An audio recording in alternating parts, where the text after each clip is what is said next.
wasn't. That's Jermaine Dupri's story. He said, yes, bro, you could use my story as the album. Someone else wrote it, but based on Jermaine But Dupri. he didn't get a girl pregnant. Who? Usher? Yeah. Of course not. Wait, I'm so confused. You think... Alright. No, you're you my... think... What? So, He didn't get a girl pregnant. real life. This is music. He didn't go to Chile and say... No. Casual listener. No, but that's not even a casual listening thing. That's just I was duped.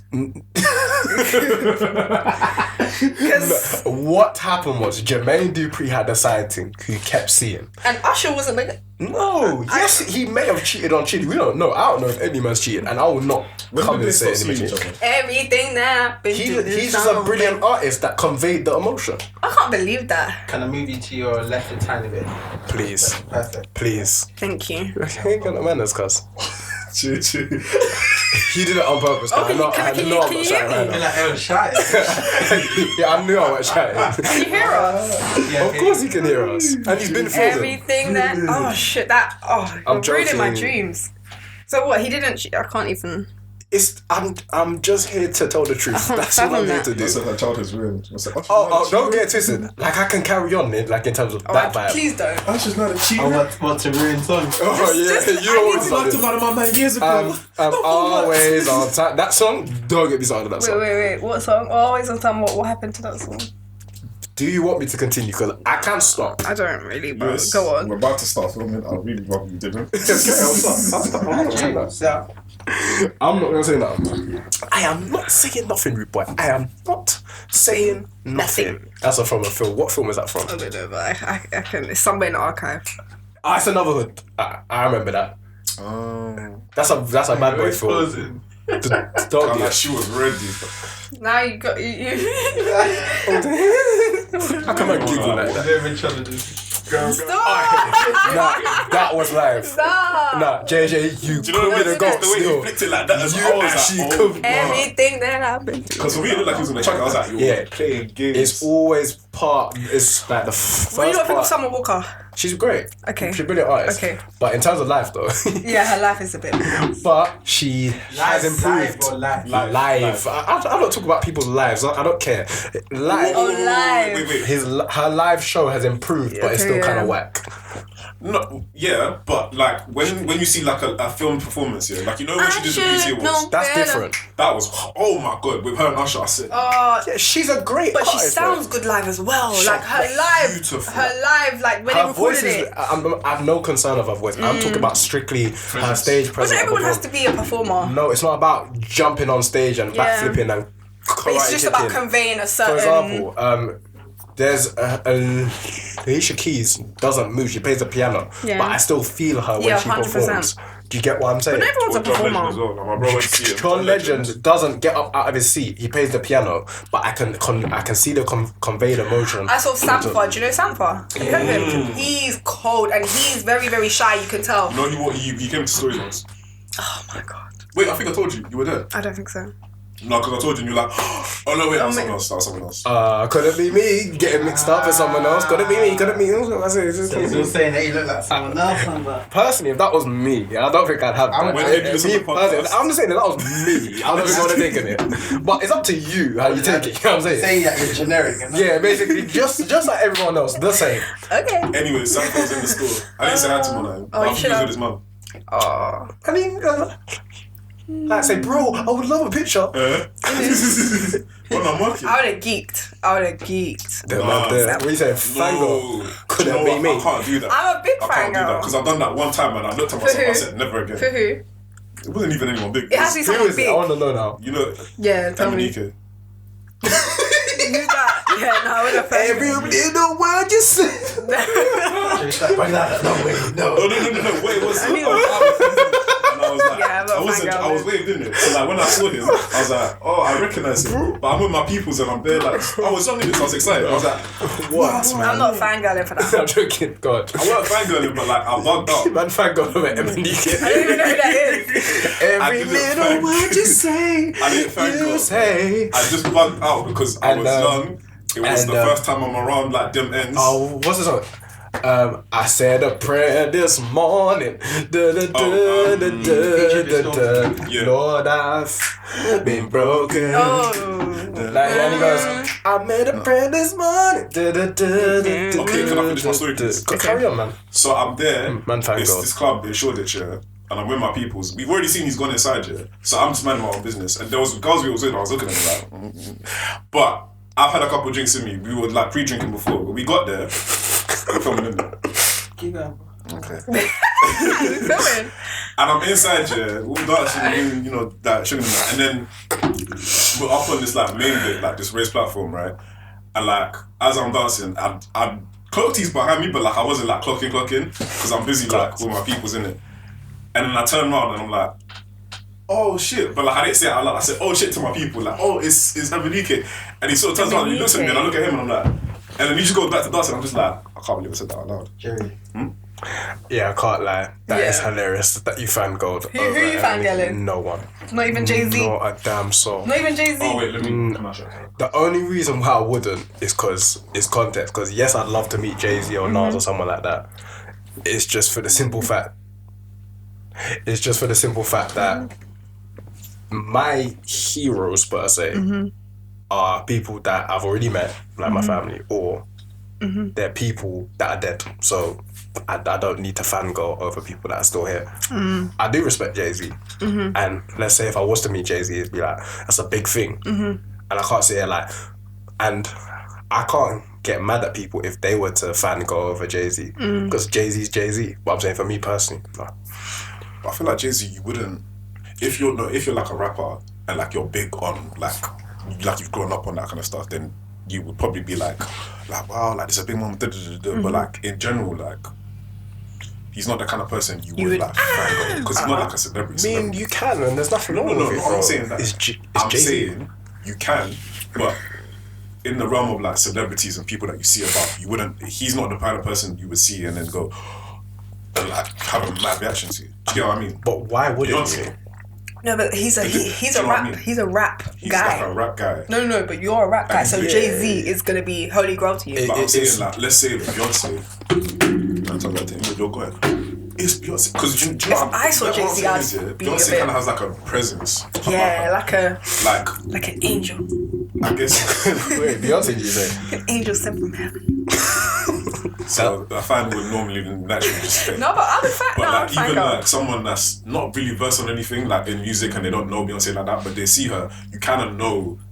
It's, unless you're catching her just on like a random day. Like, You're saying people won't have not the same reaction to Beyonce because obviously she's a it bigger wouldn't be the celeb. same reaction. But of course it wouldn't be the same, but it will be a similar type reaction. People know who JayZ is, bro. People know who JayZ is, but it's not. I don't think it's the same. It would never be the same because it's they're a different different people. demographic. It's a different energy. JayZ has never spoken to everybody. It's just that people have started to listen now. There's a difference. Beyonce has started to speak to everybody. There's nothing wrong with it. No, but I feel because Beyonce's been like a sort of pop star for a time, innit? But this is why context is important. You see, JayZ has been famous longer than Beyonce. He was more known before Beyonce. He's big He was people. well known, but like within that space. No, I'm talking about nationally. I'm talking about you could have taken No, a national. nationally, yeah. Bro, he got Michael Jackson on stage in 2001. Yeah. What was Beyonce doing in 2001? But now in Drake's taking comparison? his place. I'm not doing this today. Sorry. I'm not doing this. I know, I already knew that. But That's a good way to start. yeah. Okay. But it's true. So you said Drake took whose place? In terms of what? Exactly. Let Please me- define what you're talking about, Let please. me clarify what I mean by Please. Drake has taken his place. In terms of pop stardom, in terms of fandom, in terms of people fangirling JayZ, In terms of JayZ, right? yeah, more people are gonna fangirl Drake But why is that? because Drake has taken his place in terms of leader of the new school. I'm gonna. I gotta think about what you said. In terms of fame, In money. terms of in terms of fame, That- money. You know what's so funny? His reaction, the whole thing, he was going through like, Now, because I had to listen to exactly the point she's making. What I'm saying is this: JayZ is iconic status, cannot be replaced, cannot be taken over in terms In a of. certain But conversation. if we're talking fame and fortune Yes, and money, that's what we're talking. That's a marketing But scheme. that's So not- of because course. Drake is more known than Jay-Z, that does not make Drake a better artist. In fact, I'll I take didn't that say back. better. I In didn't say terms better. of We said in artists, terms of fangirling. Fangirling, I feel like the premise of fangirling happens because of fame, status, money. People agree. fangirl people with a lot of fame, status, and money. I agree with that. So Drake is gonna get fangirled more than Jay-Z. Jay-Z can, Of course. that's the point I made. Okay, I agree with you. That's exactly what I mean. Okay, I just have to clarify that because Yeah. I thought this was going to come down to a music conversation. I'm not that That's gonna be- stupid. I'm not an idiot. And also, in terms of better artists, I could probably concede that Drake is probably a better, well-rounded artist than Jay-Z. Ooh, hot take. No, because think about it. He produces. Because Because that's a big statement. wait, in terms of all-round musically, a person who produces, Okay, a I see person where who it's going, sings. and I feel like we just have to stop there because Lewis will carry on. No, that's a good point you're making. But I'm Yeah, talking definitely. about I agree. Do you, everything what do you think? encompass. I think we should start the podcast. So hi guys. Are we not started? We started. Welcome to the Experimentation podcast. I am your host, Jerry the Kid, aka Returning the Kid. What's good? Introduce yourself. This is L Ants. I'm here. I'm active. I'm live. Beautiful. And we have a special guest. We have a special guest with us. A good friend of mine from my working days in retail. Would you like to introduce yourself? I'm Shay London. Hi. I'm scared. She said that was the instant. Shay London. Hi. Serious. Our first female guest. Thank you. And Oh, thanks. I think that Deserves deserves a a round round of of applause. Let's give her a black hand, people. Let's give her a black hand. Come on. Thank you. So yeah, how are you? How's things? I'm well, thank you. Yeah. Yeah, nice sunny day out in this London. It is sunny. There's a lot. When I walked out my house and I was like, I should be doing something. But I can't lie. It's still cold. It It's is. still cold. But it's gotten better. But it's still cold. So I understand that. But It's still warming a up. little bit It's cold. warming up. It's We shall see. But yeah, man, it's a good day to have a good discussion with some good people. Yeah.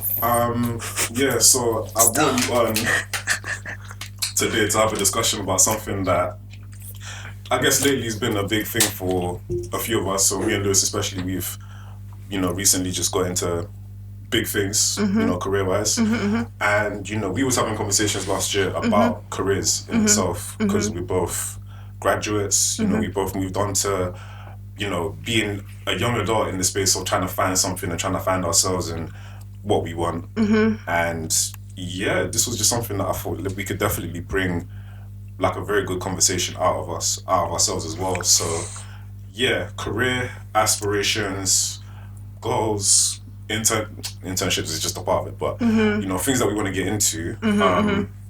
So yeah, I wanted to start with when we were younger and the things that we wanted to get into and sort of how that's changed over time and what it's become, because I can tell you from my experience when I was younger, it was a mad thing. In fact, it's like actually ironic. Like when I was younger, like it was a dumb thing. I had a big dream of being a professional gamer in it, which sounds weird because now it's a big thing. Like, Explain that though. I'd love to know how you got to that What- conclusion. What game? when I say what young- was your game? It's FIFA. Okay. I was gonna say Let me- Tekken or something. Let me get to one of those. So young when I say it, I was like 6, 7 years old, innit? So I'm a youth. And where it was like my parents, they got me like a PlayStation, innit? And like Carry on. they got it for me, but they were so fresh in it. Like we had it. They didn't. Sorry, I'm we a were stop. weird over here, though. Basically, they had it, but we couldn't actually get it to work. that was. So for 4 weeks, I was just there on the bus. I was just standing there like, what we do? But eventually, we got it to work, and the first game I had when it was like adventure games, innit? So it was like Sonic and stuff like that. And what else? Like, Bit Crash Bandicoot. no. That was before. PS2 type. Serious. Yeah, but bare games in it, and then eventually got FIFA, and because for me, like I think I just have like a very like addictive personality. Like I'm stuck on certain things in it, so like I'm playing it for time and for time and for time. And you're a kid, you're not really thinking about too many things at that point. In my head, I was just like, I'll do this every day. I just want to be a professional gamer. I just want to, because I bang out games in it. So I'm sat there, I'm thinking, yeah. obviously over the years you grow up and you get more realistic about things. You're like, yeah, the gaming thing's a bit stupid, isn't it? But see here now, we're living in a time where like esports is $1 billion industry. Damn. A kid, 11, 13 years old, could go on a tournament and win £1 million. So $1 million, yeah, like millions of pounds. And it's growing. And it's growing. It's not gonna stop. So that for me, it's a funny story because it's like why the PlayStation and all that. But That's funny. it kind of put into perspective like how, you know, industries have grown up and have changed, and we as people sort of perceive, our generation has perceived things differently because of the time that we've grown up in and the way technology is growing as well and the things that we can do. But yeah, like what, for you guys, like what were things that you were sort of thinking of like when you were younger as well? Like what was kind of just like, Should I go first? yeah, whichever one you want to go first. From a young child, there was an array of different things that I wanted to be a Power Ranger. So I'm just keeping this quite succinct. Which one? I thought Let's get me guess. Red. The blue one. The blue one. So that's a good question. You know, I got to really think. I say, to be succinct, I think the thing that I was trying to be back when I was younger, like, was an actor. Because I really liked the camera. I was very expressive. From what age? Maybe like 5, 6, 7, something like that. Really? It's interesting, yeah. So I can see that for you. appreciate that. Thank you very much. Who were you looking at like? It wasn't no immediate influence. I just liked watching films, and obviously the music element was in the background because I come from a very musical household and an extended musical family. Do you know what I'm saying? Yeah. So yeah, that's where my initial part of it was. It was acting. It was being on screen. I like being in front of the camera. What sort of changed it for you, like at the time? What did you think was like, oh, like I don't think I'm gonna do this anymore? Growing up and just being for myself realistic of what I actually enjoy, because I've actually been to drama school before. Word. And it wasn't fun. Wasn't that it wasn't necessarily fun. It's just not for me. A drama school as in like, A proper drama school, for how long? maybe like 8, 9 months. Oh, like just a little kind of short thing. Yeah. I mean, it was meant to be a long-term thing, but yeah, it wasn't in the end. Wasn't even dropped out. Life got life. I was doing uni. I was doing other things. Oh, this is when you. Oh wow. Yeah. But I just don't talk about everything I do because I'm not that sort of person. I'm a Well, this is the first time hearing. incredibly private person. So I don't like to talk about things unless I want to talk about them. That's, Do you know what I'm saying? That's crazy. So that's what kind of changed for me. It's still a option that's viable for me. 1000%. You But being top boy. I can see that for you. I don't think I could see myself in Top Boy just because I know what that entails in terms of the real life implications of a Top Boy, and I love watching it, but I kind of know the thing that it represents and what actually goes on after the cameras are turned off, and when man have to go court, when man have to go jail, when man have to go to the cemetery. It's a different conversation. Do you get what I'm saying? Yeah, but that's very interesting because it's changed a lot of how I see you now. Because you drama school, but from like later on in life, innit? So just before you went uni. There was part of a time I was in it while at uni. In fact, What? yeah. If I met you and you was still. I was the drama doing it, but it was a weekend thing. So it's like, yeah. So But that makes sense then, because then you would have had the acting thing as a not realistic thing, but it's still in your. it's kind of a backup, and it was also it was a actors drama school, so it's not like a Lambda or RADA or one of them things. There is one particular actor, a black British actor actually, has a drama school, so I went there. Do you get what I'm saying? So Yeah, I can see that for you. I can see you as a a young kid performing in front of your parents and doing all of that. Was it like theatre and that? What do you mean? Theatre? Like No, not theatre. It was more on-screen stuff. So I've done assessments on camera before. That's can very see that for interesting. you. But then, okay, if at that point, like when you got to uni, it sort of died. It became a thing of like, I'm not doing there's it. too much stuff going on. Like, much I've got to pass my degree is my main thing that I'm paying money to do. And obviously this is before I gained some consciousness. So obviously that my life was music and trying to make something work in music. So I was, and also because I'd already done previous work experience before, I didn't feel it as a necessary necessity to go and get work experience at uni, because like I've been to the BBC before, been to another radio station. So like in my mind, subconsciously, it's like I'm kind of alright. Do you know what I'm saying? I heard that. And So, it was kind of lazy as well, because I could have done that. Did you see a future in it What do you mean in for acting? yourself? Yeah. Not necessarily. No. That's why I stated it wasn't for me. I can hear. Yeah. I get that. No, because then when you put it like that, it's like you had a lot more realistic experiences that actually drove you to that decision, rather than, I think, because typically when you have dreams like, you know, from young, or being like an actor or something that for you as a child is big, what tends to happen, or what I feel it tends to happen, is that, you know, you probably get to a certain age where you're like discovering things. I say mainly like secondary school times. You're there and you're discovering other things that you're interested in. You're like, that feels more natural to me than what I was dreaming of before. That's exactly what it was to an extent. It was. But then I feel like with you, because you, at that point, you probably had more, you're still young, but you've had a lot more experiences, like BBC, you know, you're already in uni. I think there was other things you were telling me about before as well. I'm not sure if you were, like, you were just more in tune with yourself at that point. I would say no, because even though I had some intuition per se of myself, I didn't know myself. Now I'm getting to know myself. In terms of thoroughly. But still, thoroughly. But I thought I knew myself. Let me say that. I feel like there's a second getting to know yourself stage. Like when you're a teenager, you feel like you know everything about yourself, and then when you get to like early adulthood, it's a whole new learning. I agree with that. I'll say there's multiple, because you go through multiple phases of life. That's true. That's so true. That's true. Because you can't know yourself at 20 and then expect that same 20-year-old self to be the same 35-year-old self. Yeah. Or even at 24. Yeah. And that's only a 4-year It's age true. gap. Think about how much people change yearly. This COVID, I feel like I've changed. I feel like I'm coming out of COVID-19 a different person. I can personally attest to that. Yeah, just different human. I can personally, these two could probably personally attest to that as well. Yeah. Do you know what I'm saying? But yeah, so what about you, like, you growing up, what was your big So dream? yeah, me growing up, I feel like the first job I really had like aspirations for was like I wanted to be a teacher.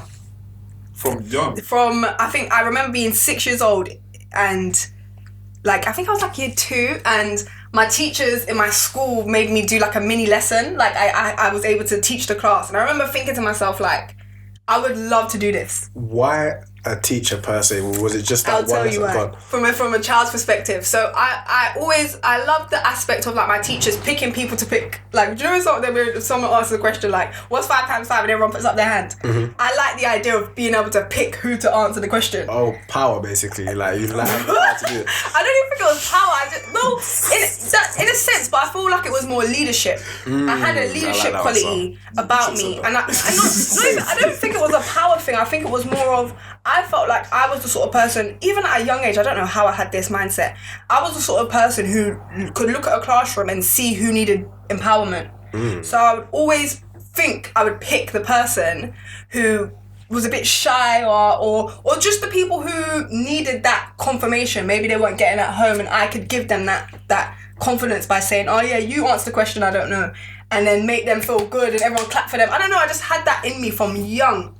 Was that to do with your teacher as well? Like, did you look at your teacher and say, I don't think it was a teacher? specific teacher, it was me. That's very fascinating, you know, because that is a very specific skill and a very noble skill to have at such a young age. I remember the exact classroom sitting down in and watching my teacher pick people and think, I wish I could do that. Were you looking at your classroom around you and thinking like, oh, like I want to like help you lot as well, like I want to like be a part of the like It's so weird because I was 6 Yeah, and that's what these I'm are my saying. peers and I'm saying I want to help you. That's fascinating. Yeah, it's weird. And then I think later on, I think my teachers must have caught wind of this, and there's a picture of me that I found out the other day where I'm like sitting in front of the classroom with a book, and I must have been reading to the class, and all the kids are like watching me, like fake kids are watching me, and I must be in year 2 or 3. And I was just, when I saw that picture, I was like, yeah, that is so me. Like I just had that I don't know, I like to be a leader. I like to be at the front of the class and be leading the people. And also I like to give and I like to teach people things. So yeah, that made sense for me. Yeah. What? So did you have any like other role models outside of it? outside of the classroom? In terms of parental, so at home, or like in the wider media scape? Okay, so then from teaching, where did I go from there? What did I want to be? I don't think after that strong inclination to be a teacher, I don't think I had any strong inclinations of what I wanted to be. Like, I don't think nothing ever said, I want to be X, I want to be Z. I don't think nothing ever came to me like that. But I know I wanted to be successful. And I knew I wanted to be self-sufficient. But I didn't know what I wanted to be. I always struggled with defining what I want to be. And defining that's like being like, I want to be a doctor. I want to be a nurse. I've always struggled with that. And I think as I come into that, as you said, Gerard, like as we come to that point in our lives where we're trying to pick and people are always saying to me, oh, you need to be specific, you need to choose. And I'm always pushing back on that and being like, I'm going to be successful regardless. And I'm going to do, my path isn't necessarily painted out, and it doesn't have to be. That's something that I've come to the conclusion very recently. Like, everyone was like, oh, what are you going to do? What are you going to do? Like, lots of people want to be this, and lots of people want to be that. And I've come to the conclusion, bare people don't know what they want to be. Bare people in big jobs just not just landed there, but they worked hard, and they didn't have that inclination that they're going to be X when they started. Some people get into a field and then they go into a next field and they go into a next field, and that's me. So that's my take on that.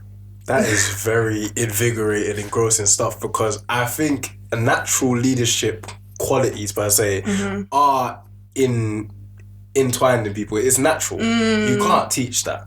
You can't teach people how to lead. Like, see Marcus Garvey from 6 or 5, he was in front of his classroom peers reading the Bible.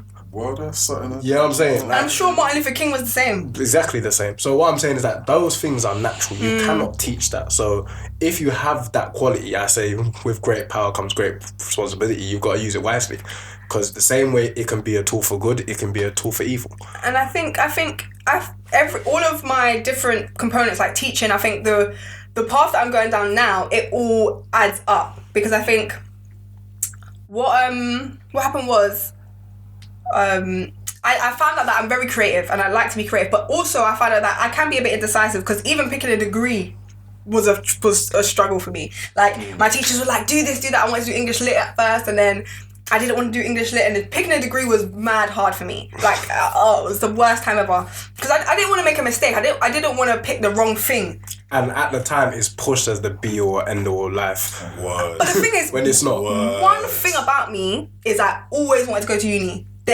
My parents will tell you from young, I always said I wanted to go to university. Wait, from young as in how young? I don't know how young, but I always was very self-determined. I always knew that was a goal that I wanted to reach. So when it comes to the time to start preparing, even though maybe I was a bit, like when I went to A-levels, I wasn't always focusing in rah. I always had that goal. Like, it was, no one ever had to convince me. Some young people, you have to convince them. Nobody had to convince me. I was going point blank. Where did it come from? Were you just like... I just always wanted to be a better person. And I don't know, because I didn't even really love school, but I always knew I wanted to go to uni. I don't think anyone loves school, particularly from us as black people. We're never gonna love school, because school is hard. School is inherently, first things first, racist, I'm being honest. Then secondly, there's also a number of different factors that you have to contend with. Sometimes obviously it's different for male and we were managed. We weren't taught. Of course we were managed. 100%. It's a great point, by the way. 100% managed. And I felt like my thing with uni was like, at university I would be free. I would be free to think. I would not be challenged. I felt like at school everything was like, King Henry did this and so you must learn it. There was no like, you couldn't challenge anything. It was no debate, because it was, you basically distilled stuff. It's like, this is what happened. And that's what, like, I learned with history as well, because obviously I'm speaking to history now. Like, all the history I was taught, first of all, is someone's interpretation of history. I learned British, European interpretation of history. As a black man, which is completely it's just dialectically against what I should be learning. But that's a different conversation.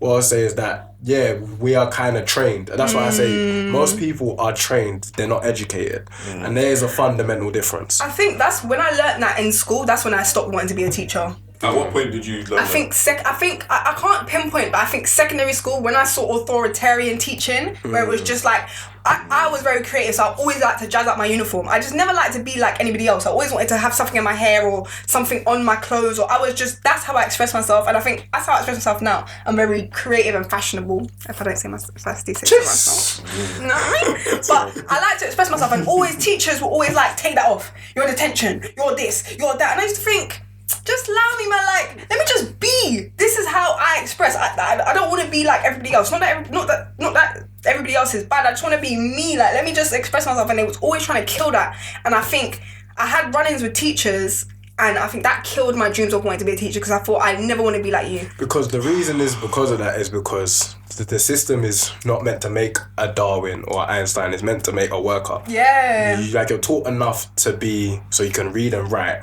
and go out to work. Doesn't matter what in the system, essentially. Of course. Do you know what I'm saying? So and I said, I'm not going to do all of that. That's you lot's thing.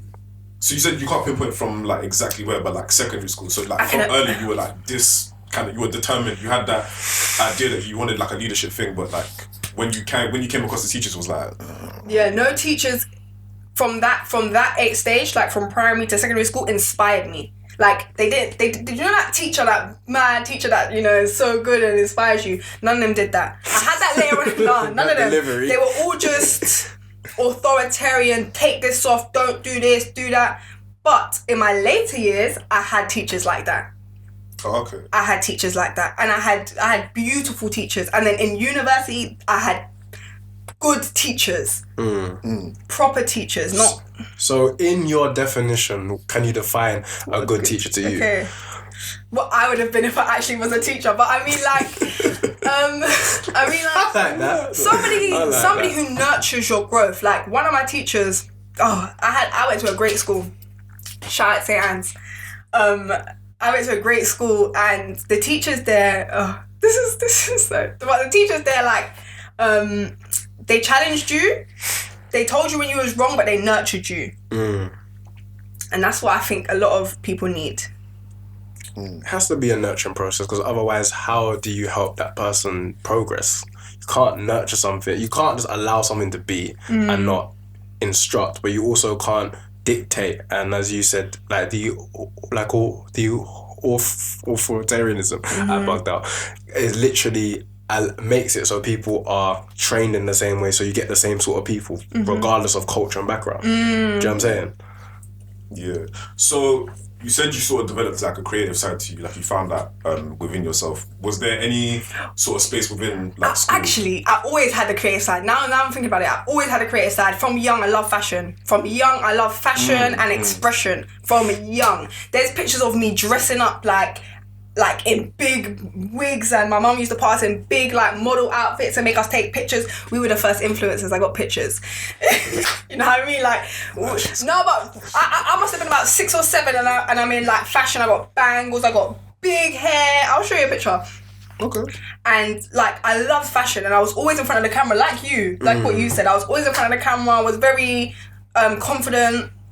So I've always loved fashion. Always. Like. And as like I said, when I was in school, I always wanted to jazz up my outfit and just jazz up my ting. And then, so I think that creative side was just always there. But it just manifested in different ways. Did it manifest within secondary school, or was it like much later? Secondary school was just all authoritarianism, so it didn't get much time to manifest. But actually, when I was in my like latter years, like year 10, year 11, I did textiles. Okay. And I did like a hair and beauty course as well. And and that textiles course was the best thing that ever happened to me, because I was really studious. Like, do you know when you're studying maths, English, GCSEs, you need to get this, you need to get that, blah, blah, blah. When I used to go to my textile class, I made a dress, I would just zone out. Like, it was just the most beautiful thing. Like, I would sew, and it was just tactile and practical. And that's the sort of things that, you know, I just zoned out to. It was just chill. Did you get that sort of what did they call it? Like a sort of flow state, like you're just not focusing on anything but that. Yeah, it's a flow state, which is when people find their thing. What their thing is, put it colloquially, you know what I'm saying? It's like you're in that zone. You can't be anywhere else, because nothing even matters. You're just in that moment, and you're in your element, basically. 100%. Yeah. That's good. Like, what did that moment for you like tell you for you? Like, what was it that you were like? Ooh, like what more? You know what that moment told me? That moment told me I was good at something. Because I didn't really have a thing that I was good at, like that I could do. I can't. Do you know what I mean? Because I was kind of naughty. I was a bit cheeky. I was a bit. Do you know what I mean? But that when I saw my dress finalized, like from I had an idea and I saw my dress finalized. It went from a piece of paper, it went from an idea, it went from a mood board to an actual thing that somebody is wearing and looks wavy, and it entered the competition and it got high recognition. From I actually made something, I was like, rah, I can produce, and that's something about me. I like to produce things into the world. I like to make things. I like to have an idea and give birth to it. That's, yeah, so anytime I can do that, regardless, it doesn't have to just be fashion, it can be anything. That's what I like to do. Okay, and then, yeah, like now, kind of, if you want to get into it, did you take some of that stuff into like where you're going into now? Because I know, like I've known you from when we were in retail, and you know, it was like a fashion place as well, so like, if everyone was kind of into it, at least a little bit. Yeah. And I think you had that thing of, you know, you were doing your uni stuff, but like, you know, you were so into like what was going on around us and the stuff that we were selling. It was just like, okay, like I could see you've got that like in you, like that's what you're eyeing as well. Like, is that something that you've taken into what you're doing now? Or? I think I study sociology, and I think that changed my life. Okay. Wow. to put it, because it spoke my language.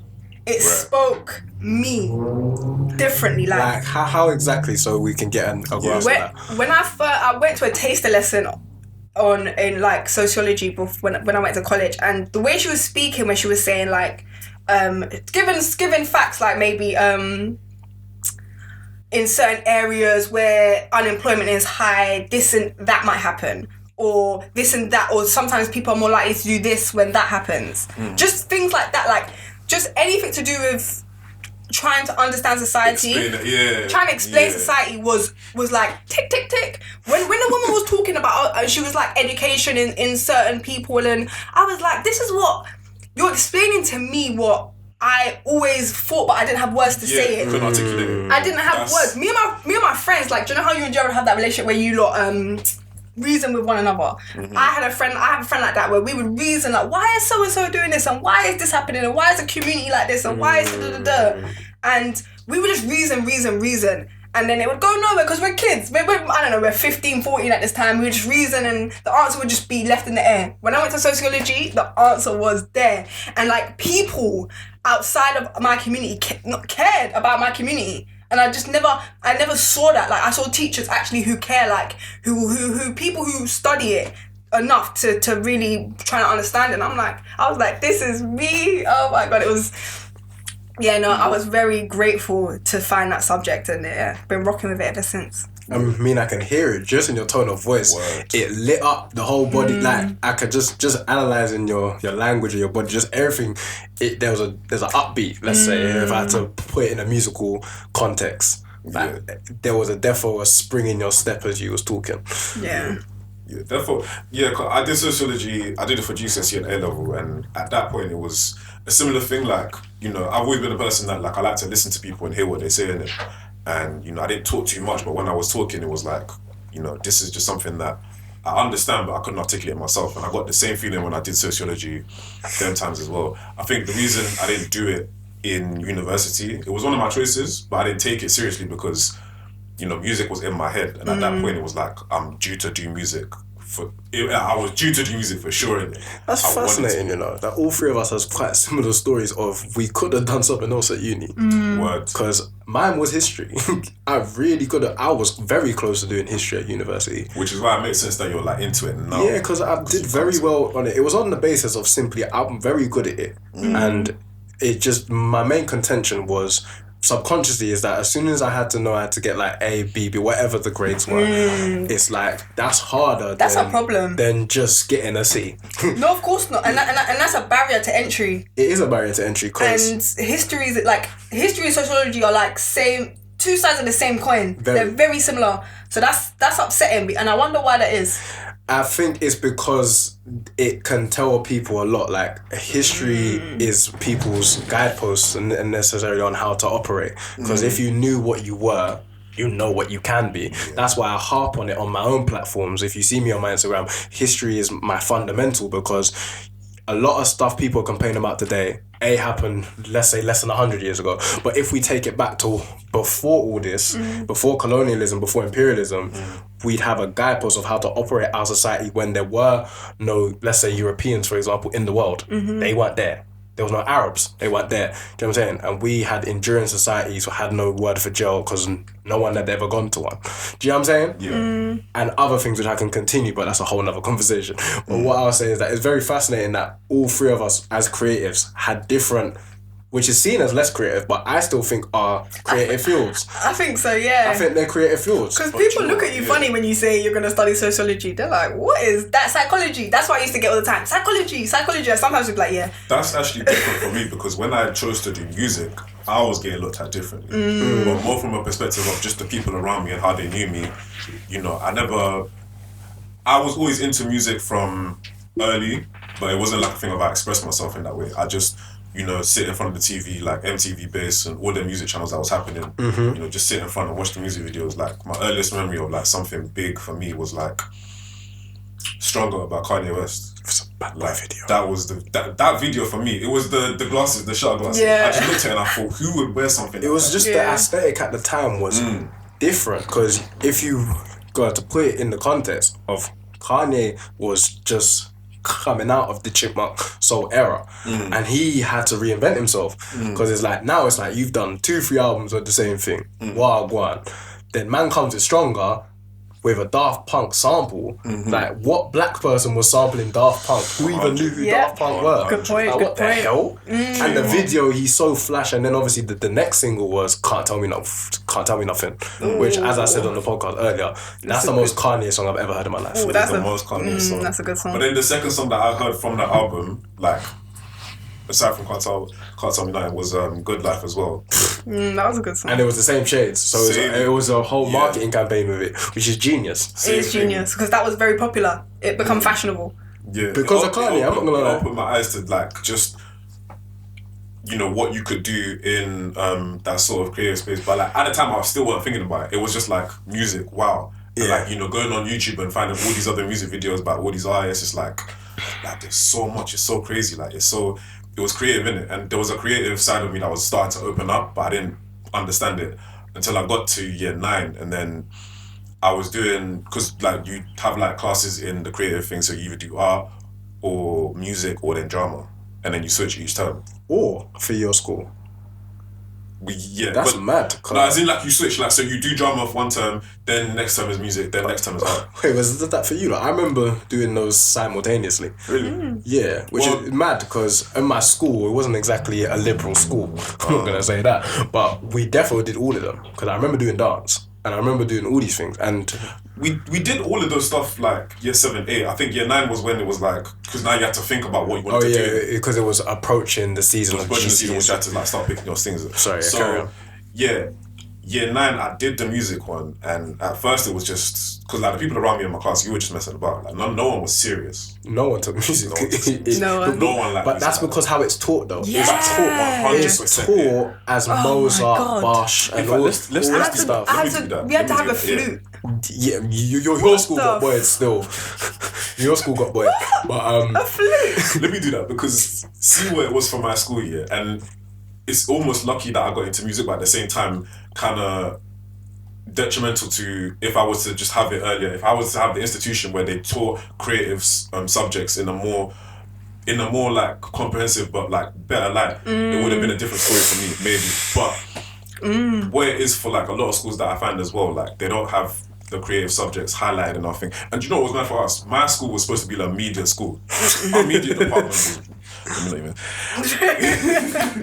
media department, drama department, like big up the teachers in the drama department because they were good teachers, but the facility was not really built for having that outlet. Like I remember when I was in year 7, I used to do the school plays a lot, so year 7 to year 9 I think. Even year 10 I was involved a little bit, but from early there was one school play that we were supposed to do, got cancelled, but the drama teacher looked at me and said, you know what, I really see something for you. I know some people in the industry, like some agents that I could get you into an audition for. And so there was an audition for this show on CBBC called The 4 O'Clock Club. And I've heard of that. Wow. Yeah, from early, fam. That's good. Jeez. Isn't it? I went, but I was terrible. Because I was so nervous, I didn't understand what to do. They just sent me and I was just like, oh, okay. And like, literally, I tanked. I was in there for a minute.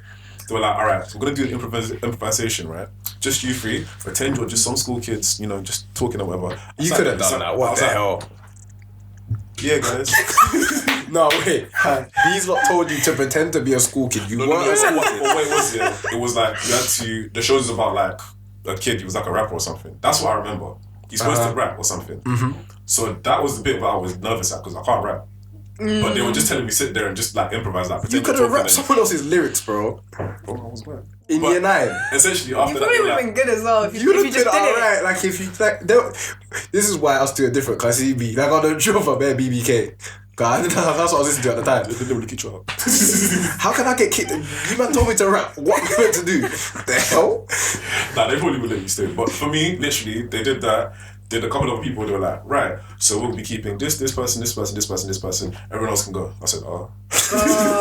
They don't tell you to your face, you can leave. They're just like, everyone else can go. Yeah. I remember those. So I had to That's walk cold. out. I'm walking past like all the parents there. My mum was just at the end like, did you get? I'm like, Oh, that's cold. Oh, God. but It's a cold world. literally that was my main big drama experience that I remember, and everything else after that was just like I'm not even trying to cuss out the school, but like for me, it was like a mediocre experience in the sense that you didn't get the sort of support that you would get from a specialist school. Like actually, like they're looking at you like, right, we're trying to nurture you and develop you into something. In the same way we're talking about subjects, the school system in general is meant to make you like a cog in the system. With these creative subjects, there's not really like a facility that I know in any other school. There might be a school that's better than mine and, you know, was actually doing these kind of things. But like, just my experience was like, you know, I would just come in on a Wednesday, like year 9 times, just to make music. But that's the only time they could even let me in. And that was also the time I was doing like gym stuff, like after the thing as well, because like I was into, not like into boxing, but like I liked a bit of that. Nah, that's interesting because I didn't know that. Another thing, but it was brief. Okay. I did a lot of stuff when I was younger. Say no. Yeah, it sounds like it. Judo, year 7, year 8 times. Yeah, judo was Same. judo was just a thing. I got rapped. But yeah, I still did it. Nonetheless, I did it. Yeah. But a lot of stuff I was into, and the only time that I could actually do the music and the only time they would let me in was on a Wednesday, like afternoon during lunchtime. And there's only so much you can do in like less than an hour. It wasn't even an hour for school lunches. It was like 45 must have been about minutes. 40. Oh yeah, because there was a 15-minute break and a 45-minute break. Yeah. Oh, I remember that. So I was gonna say. Exactly. What I was gonna say. The reason that is because state schools are exactly as they state on paper. They're for everybody, and it's a standardized education. So everyone gets the same thing because, as you already mentioned, they're creating cogs in the machine, and the arts particularly have been underfunded, and it's gonna get worse because of what's his name again? Boris. Rishi blood, my man. Rishi. That idiot. Rishi Sunak. Rishi. No, let me not even do this. Yeah, let's not. Anyway, yeah. My man has came out and said about creatives and rare whatever. So that's gonna continue to get worse for the kids. Because we even had some access to music. Like I had a very cool music teacher called Crawford. Like I'm not gonna say his first name, but Crawford. He's cool guy. And yeah, he allowed us to just be my creativity. Because he was an ex-musician, so he was proper a creative. How he came to lessons. What would you say like he was more like, how do I say it? Like he was just aware of the system itself and the school, and you know, like he knew the curriculum wasn't. Yeah, do you know what I mean? But he also had his flaws as well because he was very egocentric. I'm gonna be honest. And I noticed that from even as a child, as like 14, 15, it's like, brother, like you're meant to be teaching us, and you're doing all this, like you're doing a lot. And you know what I'm saying? But he's a great teacher in terms of as a creative teacher. But if it was anything else, then it just wouldn't have worked. Do you get what I'm saying? Do you feel like, because you know you were into acting and then you had the music within you already, but was there a thing of you know, maybe even people around you as well that were sort of stifling you into more. Eventually, you've gone on to do. You did that at drama school, and then you went into do music as well. But like, was there a part of you that was getting stifled into more, I guess, like history? Even though you enjoyed it, was it like people were telling you like them subjects are more? Not necessarily, because it's like at school, history is not cool. Reading is not cool. Because I used to be a big reader when I was younger. I read the whole of Twilight, which is rubbish. Like I respect you for that. I'm not gonna lie. Yeah. Potter, I read all those books, all 7 of those, but I read a lot as a child. So now it makes sense why I read more now, because it's my natural like inclination. Do you know what I'm saying? But it's like, that's not cool in a secondary school. You think if I go around saying to man them that I read, Yeah, no. No, but especially like in a boy, I'm gonna put it like in the context. boys' I went to a boys' school. Yeah. But then even what like I'm talking like GCSE times when you were getting the pressure to get into Even something. then, Even it's then. like, it's not- I'm going to a boys' school. It's not the same as man are going to a mixed school where it's like kind of looked at as a little bit. Man are going to a boys' school. Who's the toughest? Who's the da-da-da? It's not until I start get to sixth form is when we start calming down, really. And even then, we not really calm down, because now certain men who have not seen girls before are misbehaving, and vice versa. You'll be surprised. You'll be surprised. Yeah, it's true. Like the amount of girls who've never seen man before and misbehave. No, I'm not surprised at all. Big man I'm thing. not surprised. You know what I'm saying? I'm not surprised. But that's different then, because I feel from my experience, like people around me started getting. Like, there was idiots in all years, but around year 9, year 10, I say more year 10. That's when people, because we made our choices already, and that's when people start deep in. Oh shit! Like these choices final. are stuck. We can't change it. I feel like I've had experience of both schools. So I've had experience of the school you're talking about, and then the school you're talking about where everybody's invested in education. But I've had an experience in the school you're talking about where it's like, that is just the wackest thing you could be invested in. Yeah. So what was your experience then? Like, how did you like kind of make the final decision, and like who influenced you the most, would you say? That's a great question. In terms of what? In terms of like what you ended up doing, like studying GCSEs and then I left that school and went to a good school. That's it. I left one school where it was like, who's the toughest? Not even who's the toughest, but It's like banter. Like, yes, there were people focused on education, and mine's not a bad school. It's just. It's just- a lot of tomfoolery and gadding about and gallivanting. You see what I'm saying? Because- and it's wrong. It's even worse because my school was smart. So them people were naturally clever. So they could go in exams, piss about, and get a good grade. So that's what made it worse. It's not even like it's a bad school. Really? Yes, that's what made it wicked. yeah. That's So sorry, Karen, I interrupted. Did you leave a mixed school or was it a girls' I school? was a girls' school. Oh, a girls' school. Both girls' schools. Oh. Yeah, both girls' schools. And I think the first one, we just weren't thinking about all of that stuff. I don't know if it's because we was young. It's just we thought about everything else but that. It was about politics in the playground and who sat on my seat and whose lunch money I can. Do you know what I mean? It wasn't about. It was political. It was. Sometimes I think like when people learn in classrooms, I'm like, how did you learn in a classroom? I couldn't learn in a classroom to save my life because there's so much happening. It's just so much going on. I can't think of like I sat and like learned something. And because there's so many stories happening at the same time. You know what it is about mess. classrooms? People don't realise that there's subplots going in, subplots. Yeah. It's like a whole It's storyboard. like a sitcom. It's like when you're watching it and everything's and going on at the especially same time. But you like are if a just- teacher's not in the classroom, that's like a jungle. And you're 15 and your attention span is a joke. Zilch. Like, it was peak. So then I went to a different school and then it was still hard, but I learned to learn. When did you what year did you? I think I was like year 9, year You changed 10. late. Dude, Yeah. that must be scary. You changed at the because you beginning, like yeah. it's different when you're like year 7, 8. It's like because you start the time to make the bonds and then you move on to the later years and that's your people, isn't it? When it's year 9, year 10, that's kind of like Yeah, everyone saw it like that. I didn't really. Everybody, when I went to my new school, everyone was like, "Oh, you're in a new school." I was like, so you had like a group of friends that you were cool with in that school as well. yeah, afterwards. But I mean, when I started, everyone was like, "Oh, isn't it scary that you're in a new school?" And I was Yeah. like, I didn't really feel like that. I just felt like That's normal. good. That's good. Well, so then, okay, because what I was even trying to get into was more like influences around us and how that shaped our Okay. decisions in it. Because I won't talk much about like family because that's a bigger conversation. But like friends around me, they I could say that they had like interest, but none of them were like serious about anything, and so like that that didn't help me in terms of like what I wanted to like. Part of them, they're doing what they want to do now, but like at the time, it didn't really help me inform a decision on what I wanted to do. Yeah, like in terms of just in terms of being serious, because then in terms of like what I felt into, it was more out of like passion, and you know, people around you will say like, oh, you know, if you wanna, there was just bare advice getting flung about, but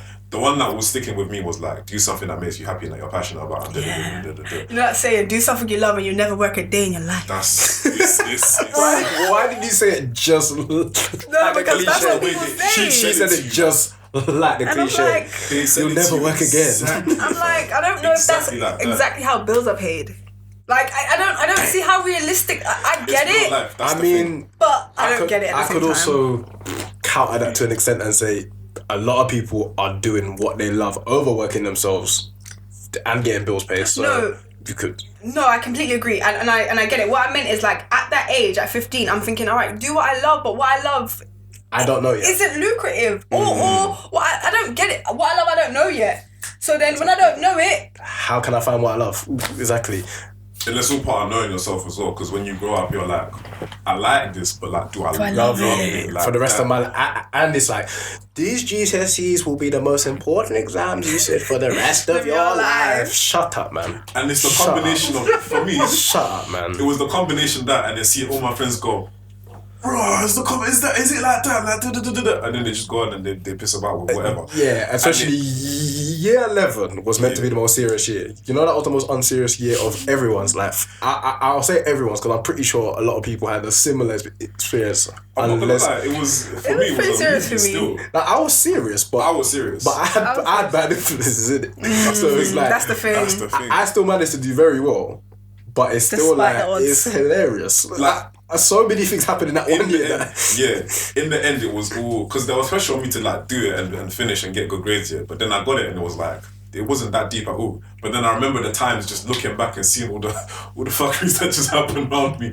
It was like exams, like people bursting into tears and fainting. I was like, nah, it wasn't that deep of my. But it's a boy. I have to in the context of a boys' school. Any weakness, you finish anything. And it could be something that's not even a weakness in terms of now context that us lot are intelligent now. But like in the context of a 15, 16-year-old, if a thing looks like weakness, you're done. Do you know what I'm saying? It's fascinating though how people's experiences are different in that regard. I feel like it was a sense of achievement for me. Like every A-level I got or every GCSE A-star I got, I felt like that was a payment. Like I felt like I got paid. That achievement, it boosted my confidence, like, and I felt like, oh, okay, cool. I'm actually smart. I got a brain, like. That's interesting because I kind of differed because obviously I'm not an academic person. How do I put this so it makes sense? In the traditional sense, I'm like, I don't test well because I don't like to be confined. I'm very free spirited. I like to do things on my own. That's why I learn better when learning in my own time. Do you get what I'm saying? You just have to answer that later still. But anyway, yeah. So I've seen a lot of people like you who get that payment reward from the good exam result. I felt good afterwards, 100%, but it's not like I felt like that defined me, which I thought kind of unique in that sense, because even though I may not choose exactly what I got predicted at that, I don't feel that shit. It's like, do you know what I'm saying? It's interesting. He's outside. Craig. I said no. Yeah, that's a good experience to have, to be honest, because I think I had a mix of that. It was like I don't care that much because these aren't the subjects I want to do, but at the same time, other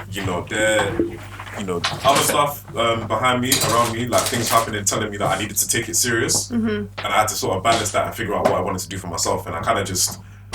Really, I just made decisions that I just thought, you know what, like, let me just do what I feel is right at the time and see where it takes me in it. Should we stop it now? Wait for him to come back. No, but yeah, shit, alright. Just let things happen, innit? And so, sixth form, I didn't do music. I just did media, drama, and sociology, and a bit of English, and then eventually got to music. And my experience there, I think I mentioned it before, like it just changed my perspective on what I wanted to do.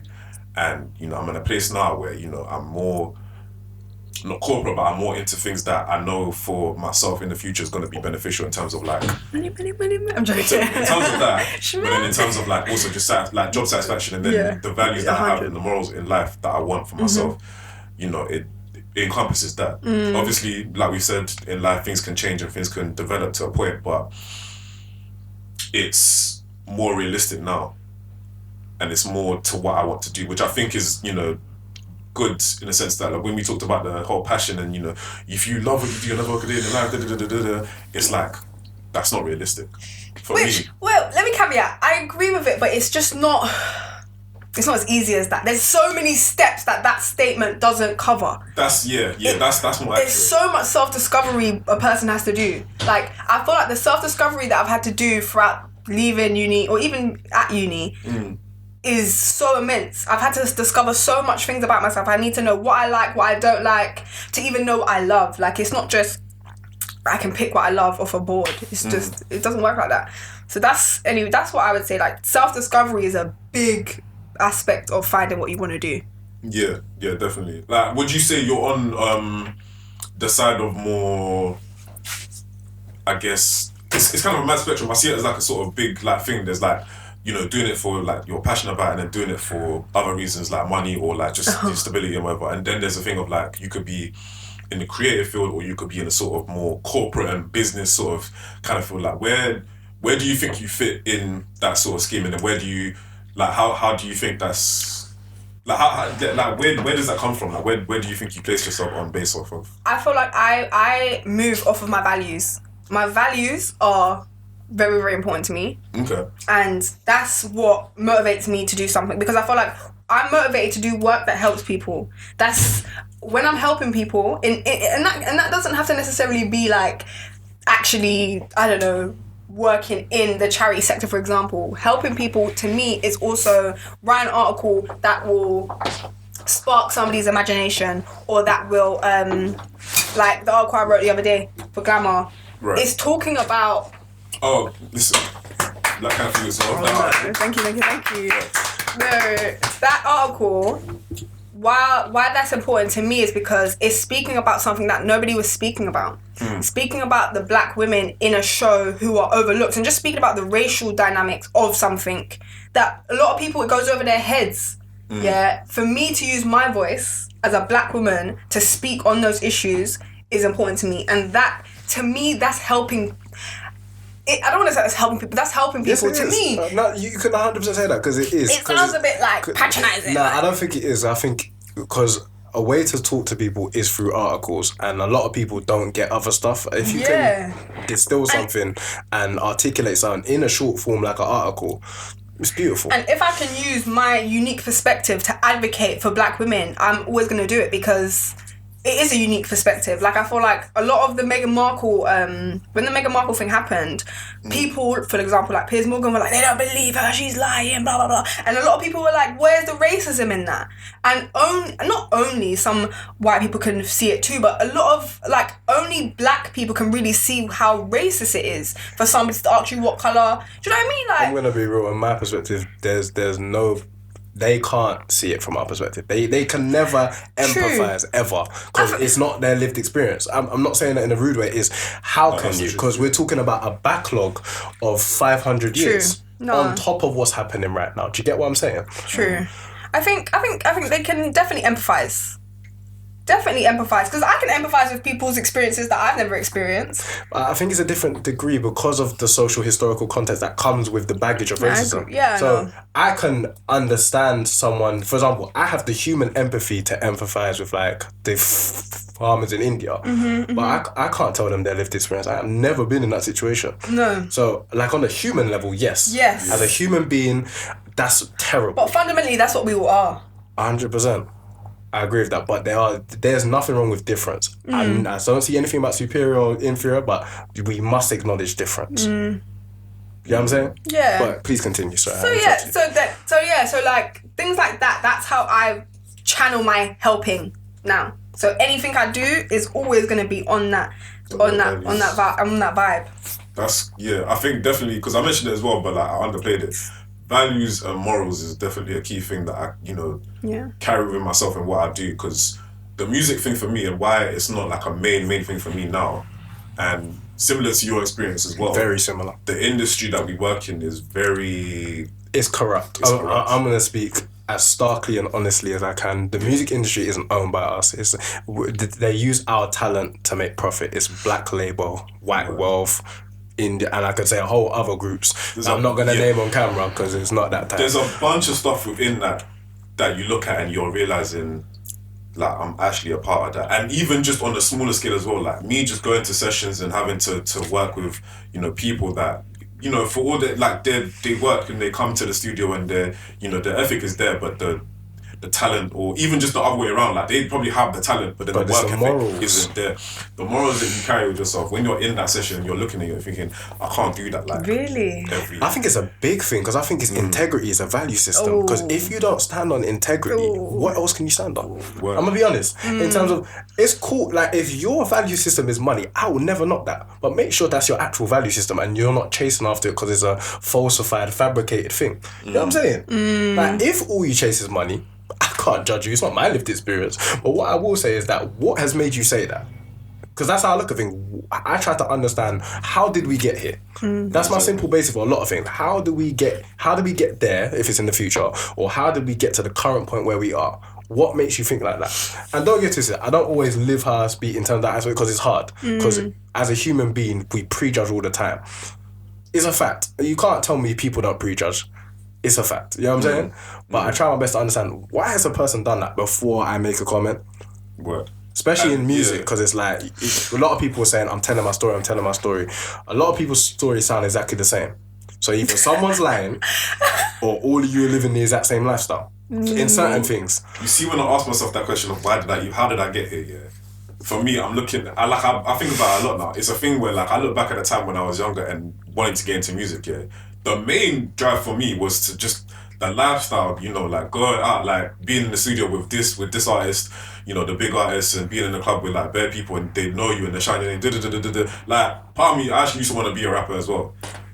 Which is like, every producer will tell you, I don't want to be a... And then a couple years later, when they're big, and they're like, let me just try this thing, grab the mic and then start spitting. That's what's everyone does it. Everyone does it. Which is a damn shame. It's part of it is just the lifestyle, bro.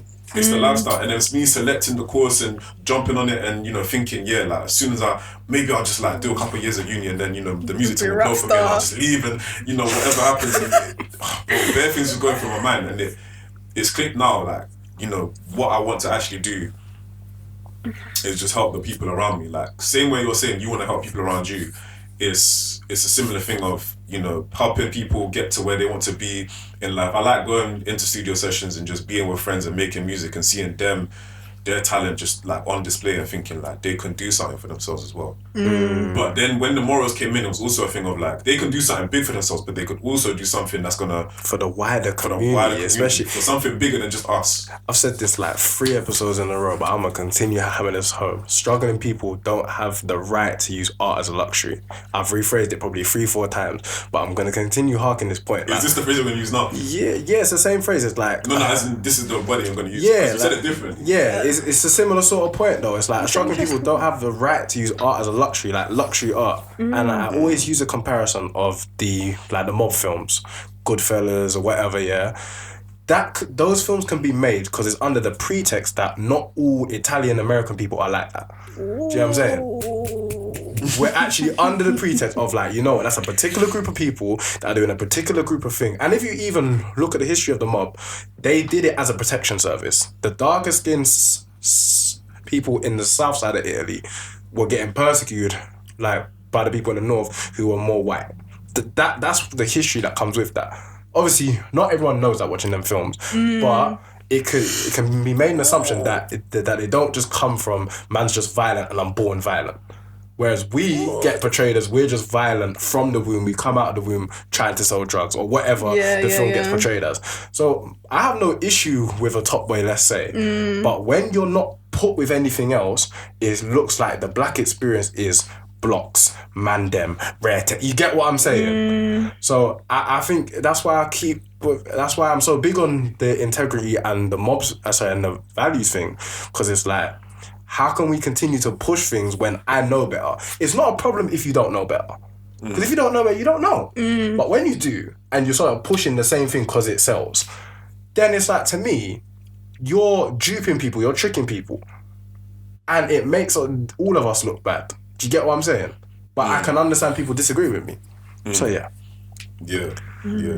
That was a bad segue stuff. But I liked it. Sorry, I apologise for that. Yeah, I do that sometimes. But I definitely think like the main point that we've all come across, and it's good at this age that we've done it as well, is that you gotta definitely have like your values and your morals sort of in line with what you're doing. Because especially like now, I think even still there's that pressure of being in your 20s. You know, you have to be doing something. I think you can speak to other 20-year-olds and they probably feel there's a little bit of pressure on them to be doing something. A lot at of pressure this to do that. stage. Get a job, you know, start your career in whatever, like but it's not. It don't have to really be like that. Obviously, like I'm speaking from a more privileged position because I'm getting into something now. You as well, and then you know you've recently got a sign as well.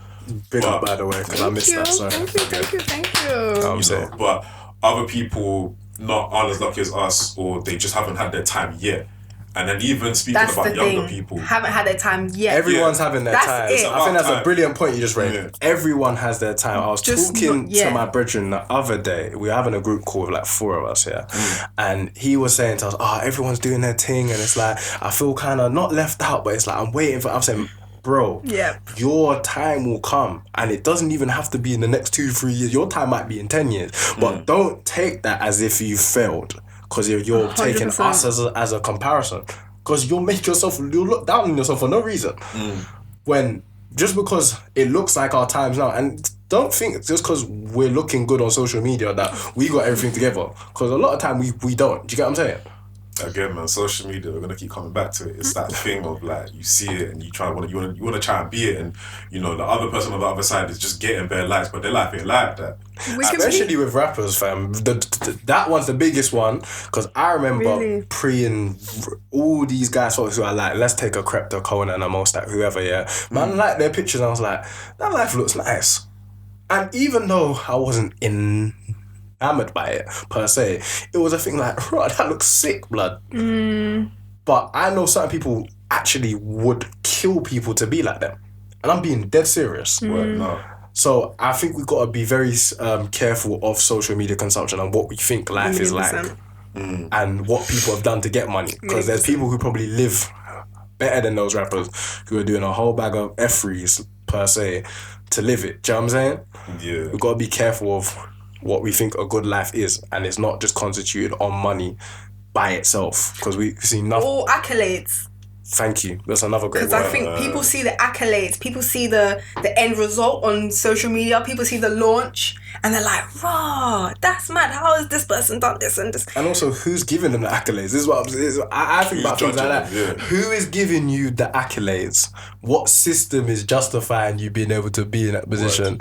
And I always bring it back to black people because it's like, if it's being given by someone else, that's not a secure position. You lot saw what happened to Nick Cannon. All right, yeah, you know, I'm not even going to talk about it because we know what happened, innit?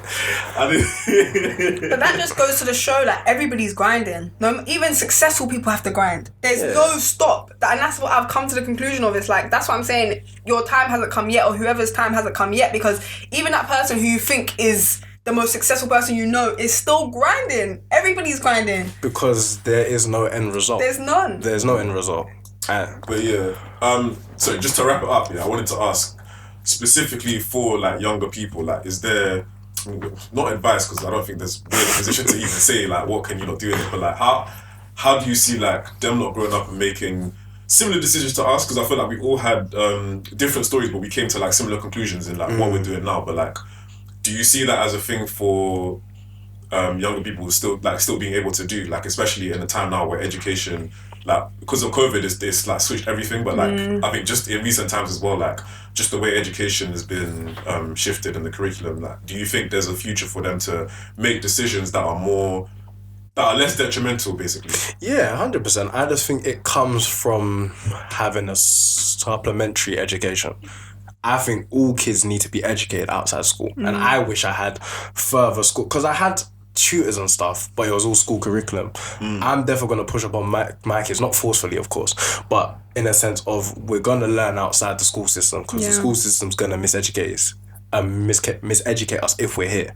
For sure. Do you know what I'm saying? Yeah, that's a big thing as well, especially for like us as black people. Like I was listening to the episode I mentioned, like Halfcast, and they were talking about the guy recommended like one thing to listen up on or read up on was the black curriculum, which is it the black curriculum? Yeah, it is. It's a great short little podcast where they have teachers come in and give you, so they'll talk about the Bristol bus boycott. Which would have blown my mind. I listened to like a podcast or a lecture about rebellious women in the slave movement. So There's like not numerous, 100%. Women-led slave movements, like women-led rebellions, and I was blown away. If I was in school and heard about like the woman was talking about this one Jamaican lady, and she was like one of the baddest ones to just make Queen Nanny. do like all the rebellions, and like if I had heard about someone like that in school, she said that one time she cussed the people so much that they cried. She cussed the slave man so much that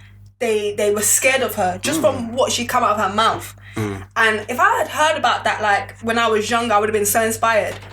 But there's that's why we have to look at the reasoning because of that. Because they have to miseducate, because if you knew your own history, it would be different. You wouldn't even take your own bad up. Like you wouldn't take your own oppression. Because you'd know that before you were here, the societies I came from were all over I populated the earth, essentially.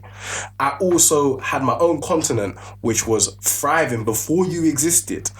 And even that piece of information we're talking about, like the ruins of Jamaica, and it was led by a woman.